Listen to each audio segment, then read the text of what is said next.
2025 წელმა საერთოდ შესაძლებლობა მოგცა მათ შორის ოპოზიციური პოლიტიკურ პარტიებს და ლელოს რომ დაგვერწმუნებინა მოქალაქეების დიდ ნაწილი აქამდე რასაც საუბრობდით იყო სიმართლე. მაგალითად საუბრობდით ღარიბაშვილზე და მის კორუფციულ სქემებზე და აღმოჩნდა სიმართლე. საუბრობთ რომ ლილუაშვილი იყო კოლ-ცენტრების მფარველი და კორუფციაში ჩაფლული, ინფრასტრუქტურის მინისტრი, სხვები და სხვები. ყველა ის სისხლის სამართლის საქმე, რომელიც ახლა წამოიწყო ქართულმა ოცნებამ, არის მათ შორის გადანაწილება ძალაუფლების შიდა სისტემურად ქართულ ოცნებაში, თუმცა პარალელურად ადასტურებს იმას, რაც წლების განმავლობაში ჩვენ ვსაუბრობთ. 12 წელი რასაც ვამბობდით, მე-13 წელს ქართულმა ოცნებამ საკუთარი ხელით დაადასტურა. უბრალოდ უნდა გვახსოვდეს ის, რომ მაგალითად ლილუაშვილს $3 მილიონ კი არ უნდა ედავებოდეს სინამდვილეში, ასეულობით მილიონს უნდა ედავებოდეს. მაგრამ სამს ედავება იმისთვის, რომ მას არ აინტერესებს კორუფციის გამოძიება, არამედ აინტერესებს უბრალოდ მისი რეპუტაციული დასჯა და სწორედ მხოლოდ მცირე ნაწილი შეურჩიეს, რაც ეხება ბაღებში ბავშვების გაძარცვას, ბავშვებისთვის საჭირო საკვების თანხის მოპარვას. ჯუან შერბურჭულაძეზე თავდაცვის ნაწილში ჯარისკაცებს ქურდავდნენ, აყაჩაღებდნენ. ანუ ეს შემადგენლობა, რაზეც საუბრობთ, რომ იყო სავსე კორუფციონერები, რომლებიც ბავშვებს ძარცვავდნენ, ჯარისკაცებს ძარცვავდნენ და მათ შორის ფარცხალაძე, რომელიცაც დაგვირგვინდა რამდენიმე დღის წინ ეს ამბავი, არა მხოლოდ კორუფციონერები, ძარცველები, მექრთამეები არიან ამ გუნდში, არამედ მკვლელებიც არიან. და ოთარ ფარცხალაძე არის მკვლელობის დამკვეთი პირი, თავადვე ადასტურებენ ამას და გახსოვთ ალბათ ლელა რომ ოთარ ფარცხალაძის დასანქცირებას და შემდეგ ეროვნული ბანკის მხრიდან სანქციებისგან თავის არიდების მცდელობას ლამის ქართული საფინანსო სისტემის ჩამოშლა მოყვა. ანუ რაზე მიუთითებს ეს ყველაფერი? ივანიშვილს ყავს გარემოცვა, რომელიც არის კრიმინალური მენტალობის გარემოცვა და მის გადასარჩენად რაღაც მომენტში ის კონკრეტულ ანტისახელმწიფოებრივ ნაბიჯებს დგამს და მეორეს მხრივ, როცა ისინი აღარ არიან საჭირო, მათ იშორებს, აფუჭებს პოლიტიკურად საჯარო სივრცეში და ანადგურებს. ეს არის ის სიმართლე, რაზეც ამდენი ხნის განმავლობაში ვლაპარაკობდით ჩვენ.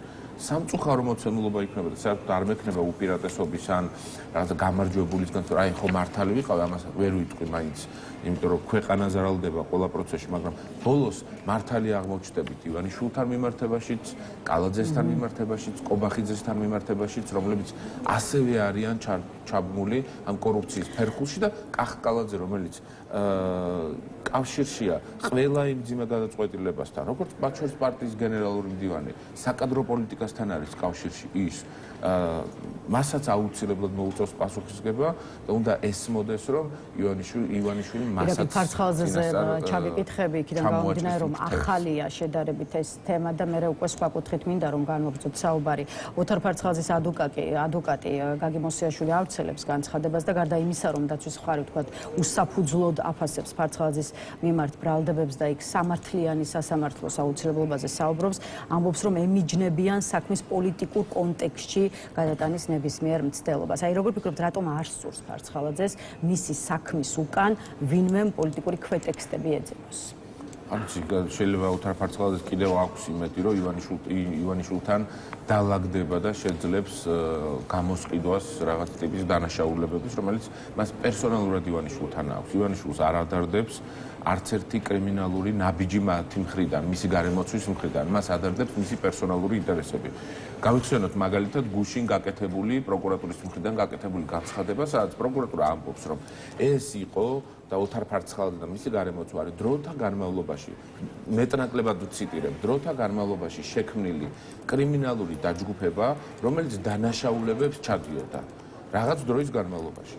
ანუ კრიმინალურ დაჯგუფებაზე ვსაუბრობთ, რომელიც იყო ქართული ოცნების წიაღში წარმოშობილი, აი ეს ცემა ტყეპა სარდაფებში ჩაყვანა მინისტრების, მათზე ფიზიკური ძალადობა, შანტაჟი, მუქარა, მოსყიდვა, ქრთამები, შავი ფულის მფარველობა, ბიზნესის უკანონო მფარველობა და ასე შემდეგ. ეს ყველაფერი ფარცხალაძესთან იყო დაკავშირებული. აქამდე ამაზე არ ვსაუბრობდით, რაღაცა 10 მანქანიანი კორტეჟით რო დადიოდა და პარალელურად იარაღიანი დაცვები დაყვებოდა. ამაზე ყველა ვსაუბრობ. ყველა ხომ იცოდა ეს რომ კრიმინალური დაჯგუფება, რომელიც დანაშაულებებს ჩადიოდა, არსებობდა. ახლა არსებობდა ივანიშვილის წიაღში, ქართული ოცნების წიაღში და პოლიტიკურად თუ არაპოლიტიკურად ეს არის დამნაშავეთა ჯგუფი. თუმცა მნიშვნელოვანია, პოლიტიკას ვერ გამოაკლებს ვერანაირად ფარცხალზე, იმიტომ რომ ის ხო პოლიტიკური ძალაუფლებით სარგებლობდა. როცა ამერიკის შეერთებულმა შტატებმა რუსეთის სასარგებლოდ და საქართველოს ეროვნული ინტერესების საწინააღმდეგო ჯაშუშობისთვის დაასანქცირა ოთარ ფარცხალაძე და ჯაშუშობისთვის სანქცირებულ ოთარ ფარცხალაძეს გადაეფარა მთელი ქართული ოცნება და ივანიშვილი და იმისთვის რომ ეს სანქციები არ გავრცელებულიყო ოთარ ფარცხალაძეზე, ლამის საფინანსო სისტემა ჩამოშალეს, უზარმაზარი რისკის ქვეშ დააყენეს. შეუძლებელია რომ ეს ადამიანი და მისი დანაშაულებები არ იქნეს განხილული პოლიტიკურ ასპექტში. კარგი, ირაკლი, მინდა ვისაუბროთ იმაზეც, ქართული ოცნების შესახებ რა გავიგეთ სხვადასხვა მოვლენიდან, როცა ის დაუპირისპირდა იგივე აქციის მონაწილეებს, დაუპირისპირდა ოპონენტებს და მოდით პირველ რიგში აქცენტს იმ ადამიანებზე გავაკეთებ, ვინც პროტესტში მონაწილეობის გამო დღეისთვის დღესაც კი საპატიმროებში არიან, ანუ საბოლოო ჯამში აღმოჩნდნენ ციხეში. ბევრს ჰქონდა მოლოდინი, რომ ათეულობით მომიტინგის პატიმრობა ხელისუფლებისთვის მძიმე ტვირთი იქნებოდა, რის ჩამოხსნასაც ქართული ოცნება შეეცდებოდა და რაღაც ტიპის გამოსავალს მოძებნიდა, თუმცა, რა ვიცი, მთელმა წელმა გაიარა ისე, რომ არათუ არ მოიძებნა მექანიზმი ამ ადამიანების გათავისუფლებისთვის, არამედ პირიქით კაცრი სასჯელები იქნა გამოტანილი მომიტინგეების მიმართ სასამართლოების მხრიდან. აი კიდევ ერთხელ, რისი მაგალითი აჩვენეს და ამ დრომდე აჩვენებენ აქციის დაპატიმრებული მოქალაქეები და მეორე მხრივ რატომ იყო და არის მათ მიმართ, აი თქვენი შეფასებით სახელმწიფო, შეიძლება ითქვას უკიდურესად ხისტი. ანტიქართული ოცნება ხისტი დაკავებულებთან მიმართებაში არის მხოლოდ ერთადერთი მიზეზით.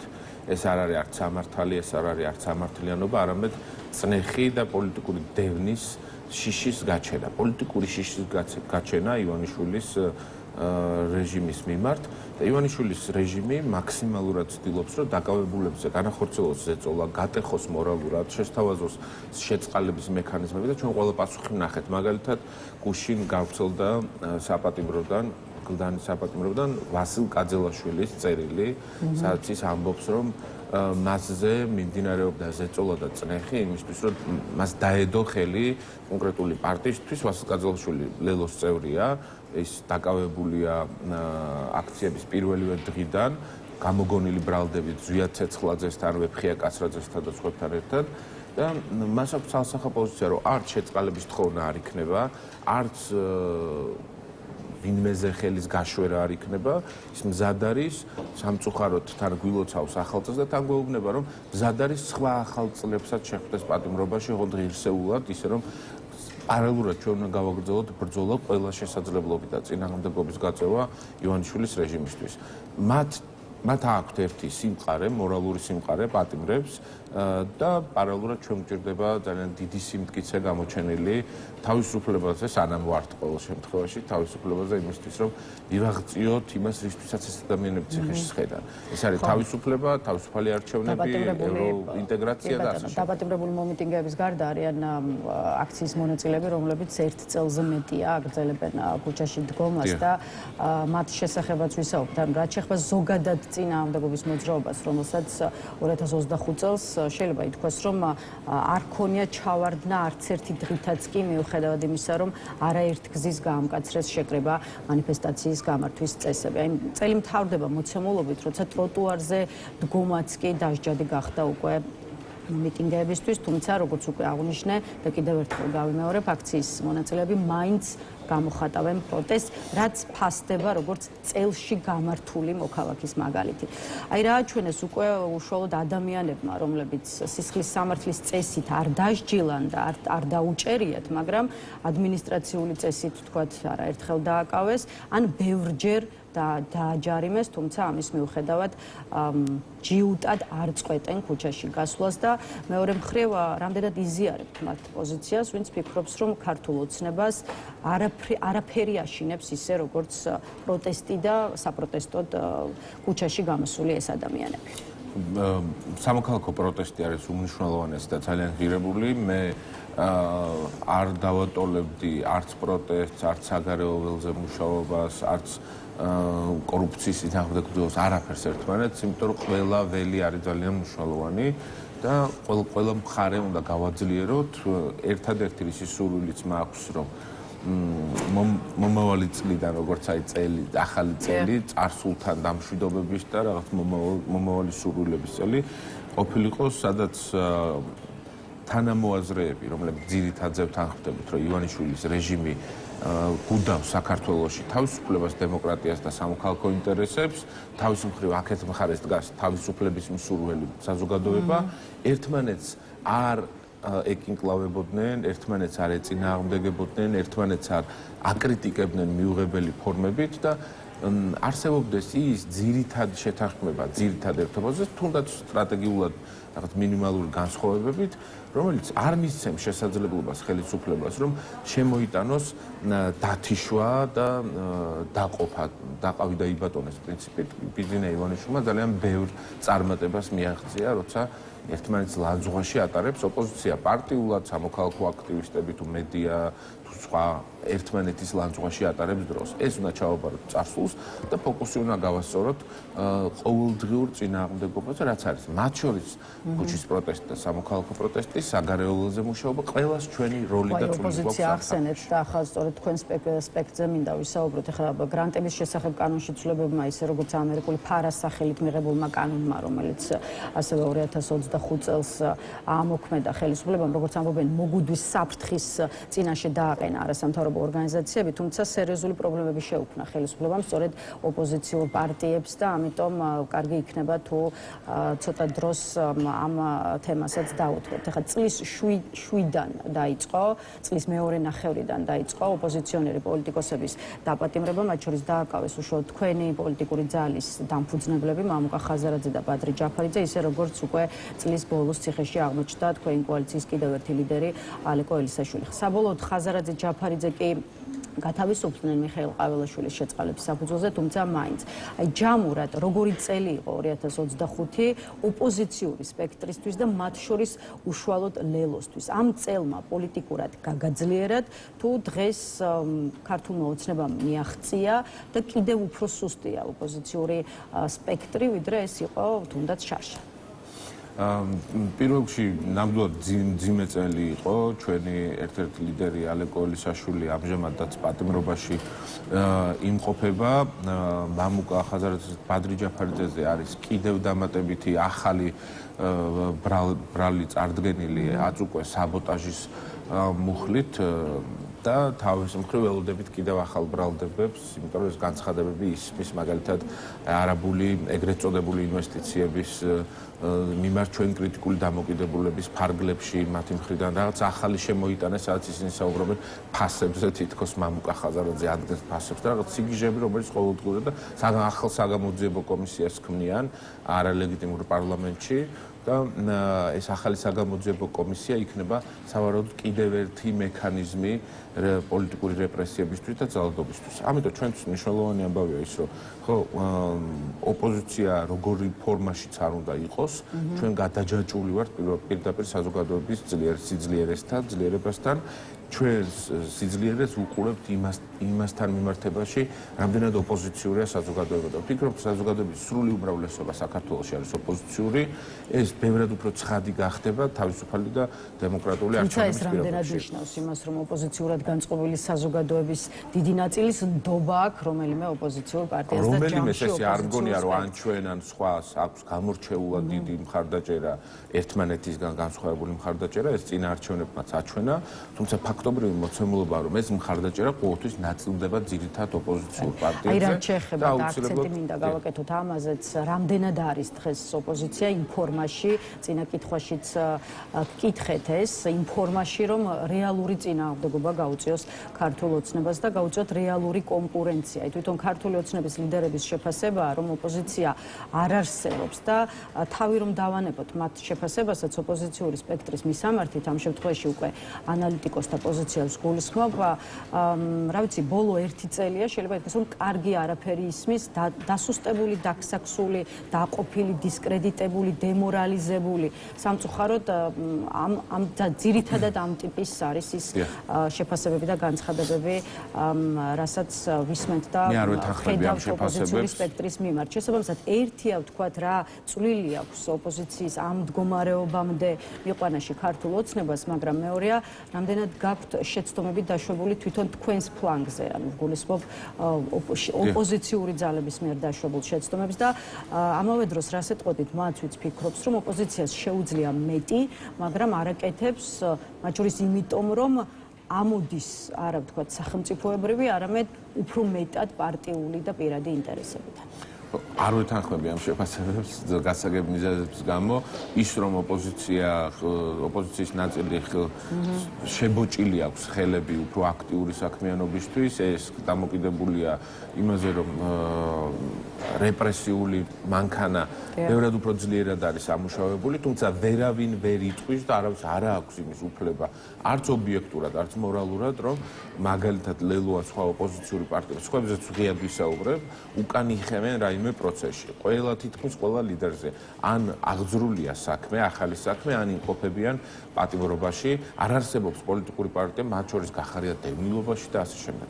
არ არსებობს პოლიტიკური პარტია, რომელიც არის ოპოზიციური და რომელიც თავისუფლად ოპერირებს. ამ პროცესში შეუძლებელია ვთქვათ ის, რომ პარტიები არ ცდილობენ, არ იბრძვიან და მათ არ აქვს სურვილი და მზაობა, რომ ხელისუფლება შეიცვალოს. თავის მხრივ უნდა ვთქვათ, რომ რესურსული სერიოზული მძიმე კრიზისია, მაშინ როცა პარლამენტში არ შესვლით თავის მხრივ ჩაიხსნა საბიუჯეტო დაფინანსება, უფასო სარეკლამო დრო და მხარდაჭერა სატელევიზიო ეთერებში, საარჩევნო კამპანიების პირობებში და ასე შემდეგ. ბევრი წინააღმდეგობა წამოვიდა იმ პრინციპული გადაწყვეტილებების შემდეგ, რაც ოპოზიციურმა პარტიებმა მივიღეთ. ლელოსთვის ყოველთვის ღირებული იყო უფრო მეტად, რომ პრინციპულად სწორი გადაწყვეტილებები და ნაბიჯები მიგვეყო, ვიდრე რაიმე რესურსებზე დაგვეწყო რაღაცა შორიდან ყურება, თუნდაც საბიუჯეტო დაფინანსებაზე, რადგან უკვე ორი არჩევნებია, უარი გვაქვს მეორე საპარლამენტო არჩევნები და საპარლამენტო ციკლში ჩვენ უარი ვთქვით საბიუჯეტო დაფინანსებაზე